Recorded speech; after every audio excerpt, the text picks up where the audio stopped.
The laughter inside the grand hall was deafening. The chandeliers above sparkled with golden light, dancing across champagne glasses and polished marble floors. Waiters weaved through the crowd in black vests, holding silver trays of hors d'oeuvres, but I stood by the entrance, uninvited and invisible. It was my half-brother Daniel's engagement party, and I wasn't supposed to be here. But I came anyway, not to cause a scene, not even to make a point, just to look at him one last time, before his life changed forever. "Excuse me, miss," said a woman with perfectly arched eyebrows and a clipboard. "Are you with the catering staff?" I didn't answer. My hands gripped the strap of my worn-out purse tighter. My dress was simple. Clean. But in this ballroom full of diamonds and designer labels, I might as well have been wearing rags. Then I saw her, Vivian, my stepmother. Her heels clicked as she approached, her lips curled into a smile that never reached her eyes. "Well, well," she said, voice syrupy sweet. "I thought the security was told you weren't family. Seems they failed." I inhaled slowly. "I'm not here to cause trouble," I said. "I just wanted to say congratulations to Daniel. That's all." Vivian laughed. Loud enough to gather attention. Loud enough to humiliate. "She's not real family," she said, turning to a nearby group of guests. "Just a stray my husband brought home once. Not by blood, not by bond. Just leftover charity." People chuckled. Some looked away, uncomfortable. Others whispered. I stood still, staring at Daniel, who stood beside his fiancée across the room. He looked at me, then looked away. Vivian stepped closer and leaned into my ear. "Leave. Now. Before I have you escorted like last time." I nodded. No drama. No fight.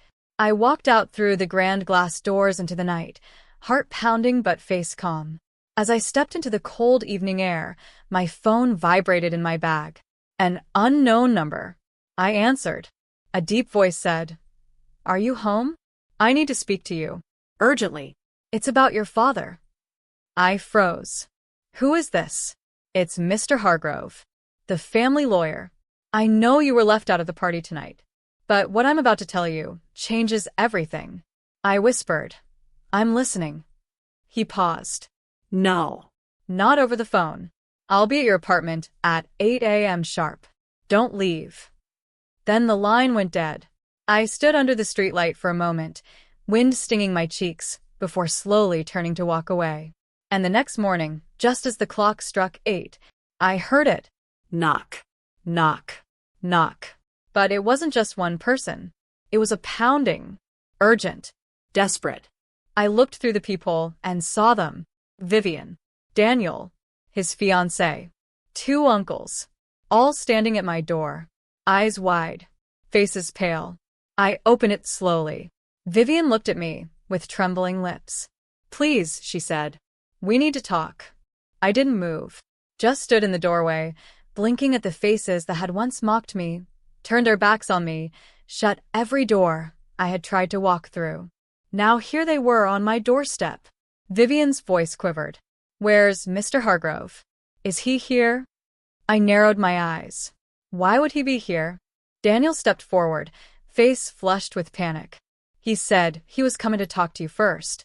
About Dad's." He stopped himself. His fiancée, a soft-spoken woman I barely knew, placed a hand on his arm. "Tell her. She deserves to know." Vivian shot her a glare. "No," she said sharply. "Not here. Not like this." I stepped aside. "Then don't say it. Leave." Vivian's lip trembled. But just then, another voice echoed from behind me. "I was hoping to speak to her alone," said Mr. Hargrove as he appeared behind me, holding a brown leather briefcase and wearing a somber expression. Vivian's face drained of color. "Wait," she whispered, reaching for him. "Don't, please. Not like this. Not before we speak." But he brushed past her and stepped inside. I shut the door behind him. The others remained outside. "Let's sit," he said gently, taking a seat at my tiny kitchen table. I pulled up a chair across from him, nerves pulsing like static under my skin. He opened the briefcase. "Your father left this letter for you," he said, pulling out a yellowed envelope with my name scrawled in familiar handwriting. He wrote it 3 days before the heart attack. Said it needed to be opened only if Vivian tried to erase you from the family. I stared at it. My breath hitched. He knew? I asked. Mr. Hargrove nodded. More than you think. I opened the letter with trembling fingers. It was 2 pages. 2 pages that made my heart stop. He knew everything. How Vivian forged a signature to transfer assets. How Daniel had been misled into thinking I was just a foster stray. How my father had spent his final months secretly correcting the legal documents, making sure that I inherited the trust, the estate, and the controlling stake in the family's multi-million-dollar hospitality group. Because I was his biological daughter. And none of them knew. Until now. When I looked up, Mr. Hargrove placed another paper in front of me. This, he said, is a transfer of ownership. Effective immediately. You're now the sole trustee and primary shareholder of Wakefield Estates. I could barely speak. But they told everyone I was a burden. A mistake. An outsider. They lied, he said gently. And now the truth is in your hands. There was another knock at the door. A hard one. I walked over and opened it. Vivian was standing there, her mascara smudged, a hand pressed to her chest. You knew, she whispered, her voice raw. He told you. I stepped out onto the porch. Yes. And he gave me everything you tried to bury. Her lips trembled. You don't understand. If this gets out, we'll lose everything. The board will panic. The wedding, Daniel's future, it'll all. I cut her off. I didn't come to your party to ruin anything. I came to wish Daniel well. She blinked. You still care? I nodded. That's the difference between you and me, I said. You erased me out of spite. I'm choosing to forgive you out of strength. Vivian collapsed into the chair outside my door. She buried her face in her hands. And for the first time in years, she had nothing to say. By Monday morning, the headlines were everywhere. Wakefield heiress discovered living in one-bedroom apartment, while stepmother hosted $2 million gala. Secret daughter named sole beneficiary to Wakefield fortune. Family in turmoil. Vivian Wakefield under scrutiny for forged transfers and deceptive control. I didn't say a word to the press. I didn't need to. The letter, the legal documents, and the truth all spoke louder than I ever could. But the fallout? It came fast. Daniel's engagement party had been the talk of the city. His wedding was meant to be one of the most exclusive, extravagant events of the year. But suddenly, vendors were pulling out. Investors were calling emergency meetings. The Wakefield name had gone from golden to scandal overnight. And yet, none of them reached out for days. Until Tuesday. The doorbell rang again. I opened it, expecting more reporters. But it was Daniel. Alone. No cameras. No fiancé. Just him in jeans and a hoodie, his eyes bloodshot from lack of sleep. Can I come in? He asked. I hesitated. Then stepped aside. He walked into the same tiny kitchen he used to make fun of. Looked around. Sat at the table in silence. I didn't know, he said finally. I swear. I nodded. I believe you. He looked up, surprised. You do? You were a kid when they told you I wasn't family, I said. You just believed what you were taught. It hurt, but I know the difference between ignorance and cruelty. He leaned forward, voice tight. Vivian's spiraling. The board wants to meet you. They think you're going to destroy us. I shook my head. I'm not. You're not. I'm not here for revenge, Daniel. I just want the truth to be respected. I want to rebuild what Dad wanted, not burn it down. His eyes filled with something I hadn't seen since we were kids. Shame. You're better than all of us, he whispered. No, I said softly. I'm just tired of carrying pain for people who never cared if I healed. He exhaled. Long, heavy. Then reached into his jacket and pulled out a small velvet box. What's that? He opened it. Inside was a thin, gold bracelet with our father's initials engraved. He had this made for you, Daniel said. Before Vivian hid it. I found it last night. My fingers trembled as I reached for it. The moment I clipped it on, I felt it presence. A father I'd barely had time with, reaching across time with a gesture of love no money could match. That evening, I walked into the Wakefield boardroom, where 11 gray-haired men in suits sat frozen as I stepped to the head of the table. Vivian was there too. She didn't look powerful anymore. She looked like someone trying to survive the very waves she created. I sat. "I'm not here to fire anyone," I said clearly. "But there will be changes." And over the next hour, I laid out my vision: transparency, ethics, community outreach, diversity, and rebuilding trust from the inside out.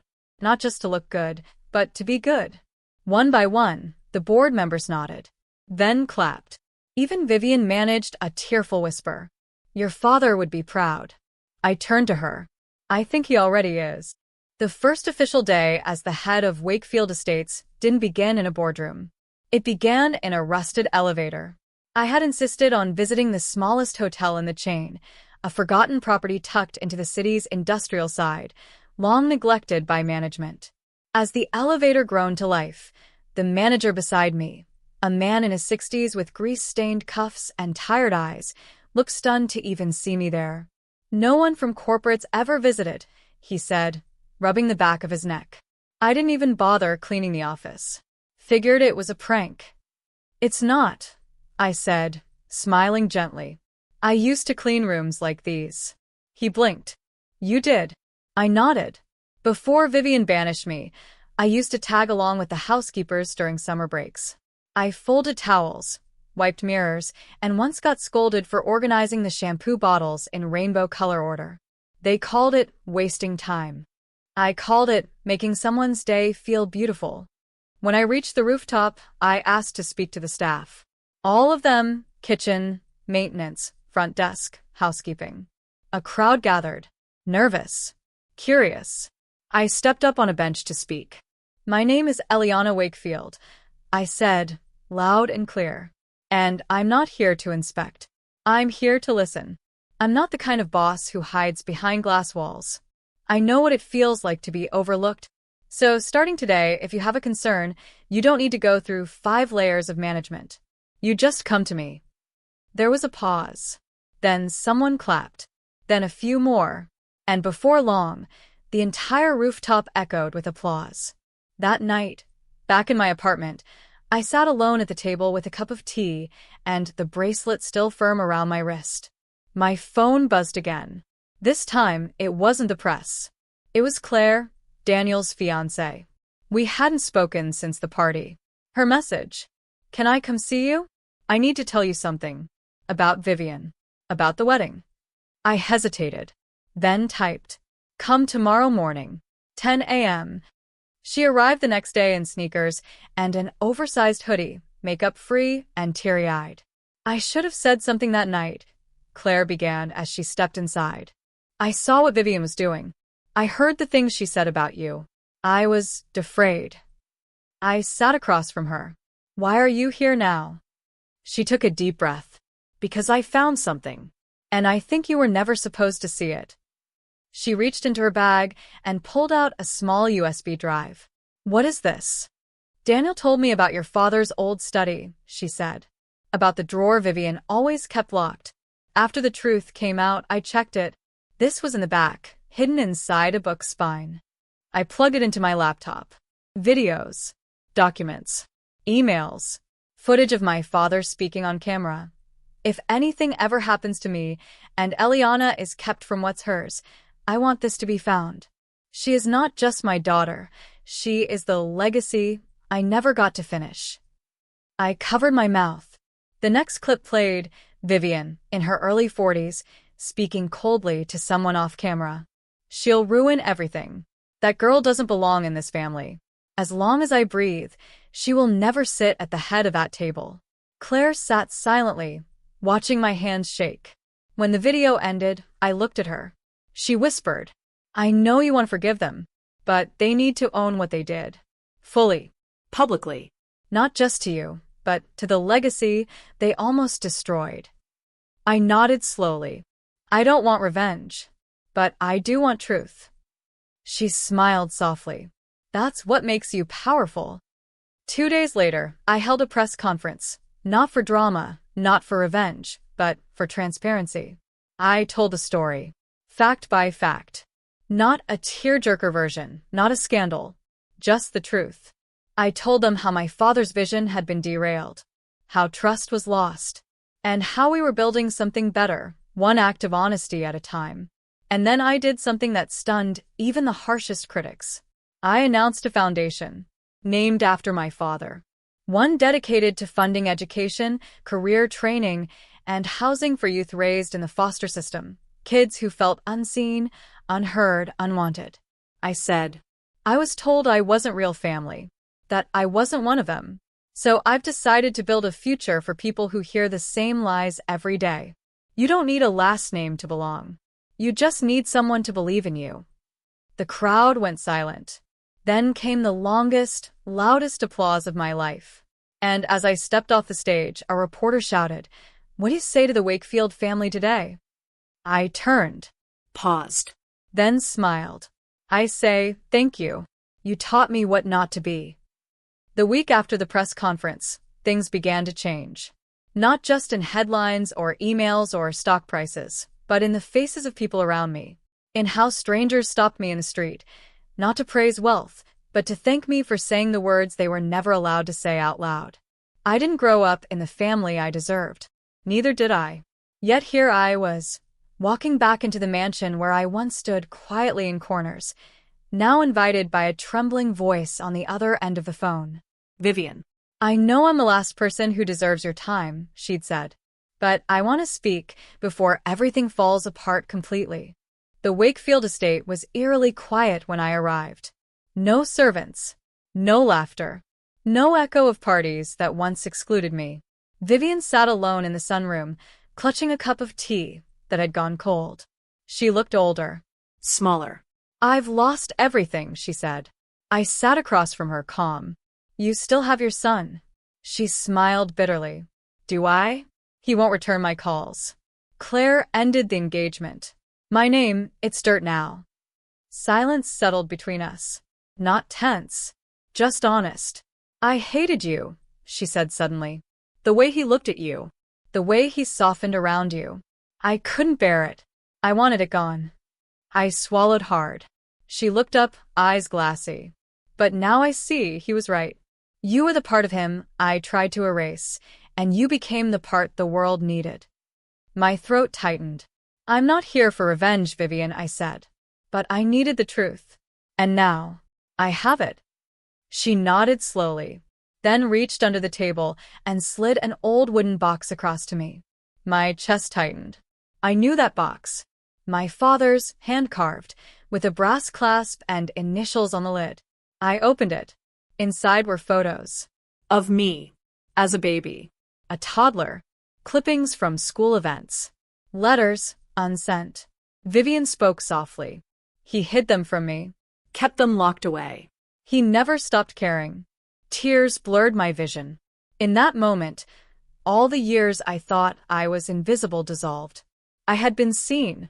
I had been loved. And now I had proof. I closed the box and stood up. I don't hate you, I said. But I won't forget either. I understand. As I left the mansion, I didn't feel triumphant. I felt light, like I had set something down I'd been carrying for far too long. Months passed. The foundation grew faster than we expected. Young people reached out from every corner of the country. Some had lived through what I had. Others had worse. But they all had one thing in common. They were looking for a family that didn't require blood to belong. And we gave it to them. Daniel eventually joined the foundation as a volunteer. It took time. Many apologies. Long, emotional nights. But he showed up. Consistently. And he learned. Claire and I surprisingly became friends. She said she never felt like herself around the Wakefields until I showed her what strength could look like in silence. And she was right. But the moment that sealed everything? It came one snowy morning, right outside a small cafe where I used to work weekends as a teenager. A teenage girl was sitting on the curb, backpack on her shoulder, eyes red from crying. I walked past her. Paused. Then turned back. You okay? I asked. She looked up, wary, then shrugged. They kicked me out. Again. Said I wasn't really family. I sat beside her and smiled. "Wanna come see what real family looks like?"